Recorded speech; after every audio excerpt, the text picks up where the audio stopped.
রাসূল সাল্লাল্লাহু আলাইহি ওয়াসাল্লাম বলছেন, পৃথিবীর মানুষ সতর্ক থেকো। আমি দুঃখ করে আফসোস করে বলে গেলাম, আমার উম্মতের উপরে আমার তিনটা আশঙ্কা থেকে গেল। এক, ভ্রান্ত হুজুর মাওলানা যারা তারা ধর্ম বিক্রি করে খাবে প্রায়, এটা আমার প্রথম ভয়, প্রথম আশঙ্কা। উমর রাদিয়াল্লাহু তাআলা আনহু আজকে বেঁচে থাকলে শতকরা 95 জন 98 জন হুজুরের আজীবন জেল হতো, এরা কেউ বাইরে থাকতে পেত না। আমার উম্মত মূর্তি পূজা করবে, আমরা নাকি মূর্তি পূজা করব।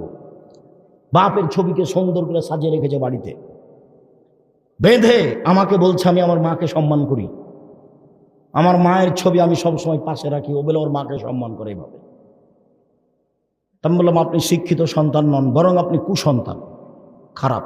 ভালো সন্তান কাকে বলে আপনি নিজেই জানেন না।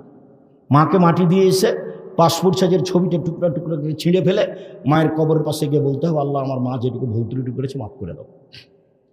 আরে যে আমার মায়ের নামে দান করলাম, তুমি আমার মাকে মাফ করে দাও। এটা হলো শিক্ষিত সন্তান। ও কি দিয়ে, ও কি ধর্ম বুঝে? আমার উম্মতে হিন্দুদের সাথে মিশে যাবে, হিন্দুদের সাথে।